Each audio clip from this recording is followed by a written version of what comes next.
से 2 महीने का असर हो सकता है, 1 से 2 महीने में टिकटॉक वापस आ सकता है।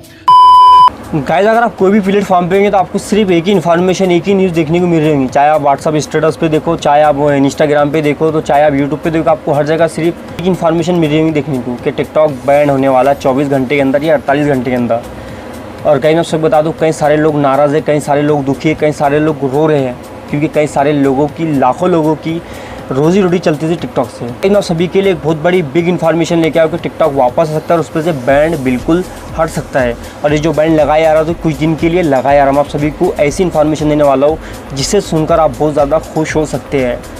तो गाइस चलिए वीडियो शुरू करते हैं। उससे पहले आप सभी से रिक्वेस्ट है कि आप वीडियो को भी लाइक कर दीजिए, हो सके तो चैनल को ज़रूर सब्सक्राइब करें, क्योंकि मैं आपको इसी तरह के अपडेट देते रहता हूँ। तो चलिए वीडियो शुरू करते हैं। गाइस, मैं आप सभी को ऐसे इंसान का वीडियो दिखाने वाला हूँ, मुझसे ज़्यादा आपको उन पर भरोसा होगा, क्योंकि वो TV9 के एक पत्रकार, एक एंकर है। उन्होंने गाइस पूरी तरह से आप सभी को समझाया, तो मैं आपको सबसे पहले उनका वीडियो दिखा देता कि उन्होंने किस तरह बताया कि टिकटॉक वापस आ सकता है या नहीं आ सकता है। तो आप सबसे पहले उनका वीडियो देख लीजिए।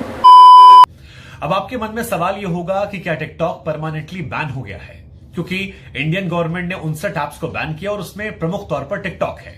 आपके मन में सवाल यह होगा कि आपने जो सालों साल टिकटॉक पर मेहनत की, क्या वो जाया हो जाएगी? क्या टिकटॉक फिर कभी लौटकर नहीं आएगा? क्या टिकटॉक हमेशा के लिए बैन हो गया? क्या टिकटॉक की वापसी हो सकती है? अगर हो सकती है तो कैसे, कितना वक्त लगेगा? और सबसे बड़ा सवाल यह होगा कि इंडियन गवर्नमेंट ने टिकटॉक को बैन किया क्यों, या चाइनीज ऐप को बैन किया क्यों? तो हम आपको बता दें कि सबसे पहली बात, जरूरी बात है, वो ये है कि उम्मीद पर पूरी दुनिया कायम है। और आपको यह समझना होगा कि अगर हिंदुस्तान और पाकिस्तान में जंग के बाद आपस में बातचीत हो सकती है, राउंड टेबल, तो यहां भी कोई आपको नाउम्मीद होने की जरूरत नहीं है। चीजें हमेशा पॉसिबल होती हैं बातचीत के जरिए। लेकिन समझना यह जरूरी है कि वजह क्या थी टिकटॉक के बैन होने की। तो 2 प्रमुख वजह है जिस वजह से बैन हुआ है, सरकार ने बैन लगाया है। पहली वजह है गलवान घाटी में जो कुछ हुआ, 20 सैनिक हमारे शहीद हुए, उससे नाराजगी देश भर में थी। चीन पीछे नहीं हट रहा था, हमारी जमीन पर कब्जा करने की कोशिश कर रहा था, और भारत सरकार को लगा कि चीन को फाइनेंशियली कमजोर किया जाए, क्योंकि वही उसकी ताकत है।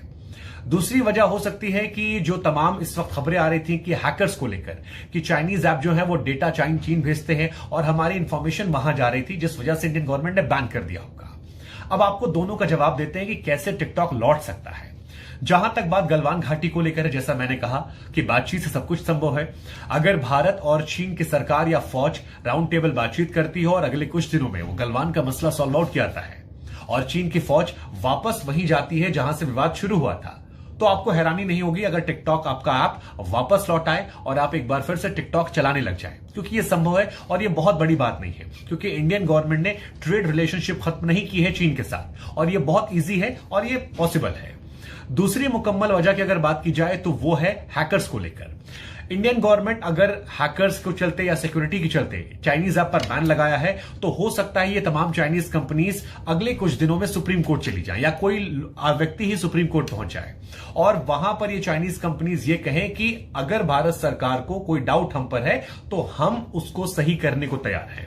सरकार वजह बताए बैन क्यों किया गया। सरकार को हम और ज्यादा आजादी देने को तैयार है, उनको एक्सेस देने को तैयार है, और ज्यादा क्लियरिटी हो सकती है इसमें, सरकार का एक्सेस ज्यादा हो सकता है, कंट्रोल ज्यादा हो सकता है, जहां पर सुप्रीम कोर्ट याचिका को एक्सेप्ट कर सकता है और सरकार के फैसले को खारिज कर सकता है। और यह बहुत बड़ी बात नहीं है, क्योंकि लाखों करोड़ों लोग ऐसे हैं जो टिकटॉक से अपना घर चलाते हैं, परिवार चलाते हैं, और वो सीधे या अप्रत्यक्ष तौर पर टिकटॉक से जुड़े हुए हैं।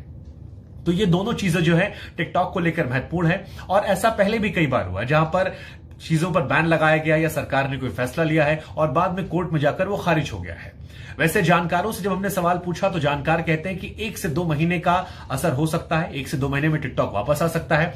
सरकार की अच्छी स्ट्रेटजी है चीन पर दबाव बनाने की, और एक साथ एक तीर से 2 निशाना है। एक तरफ टिकटॉक को बैन करके चीन पर दबाव बनाया गया, फाइनेंशियली उन्हें वीक किया गया, और दूसरा यह है कि हैकर्स वाली जो खबरें आ रही थी, जिसमें गृहमंत्री ने कहा था, कई सारी खबरें आई थी, उनको सॉल्व आउट कर दिया गया।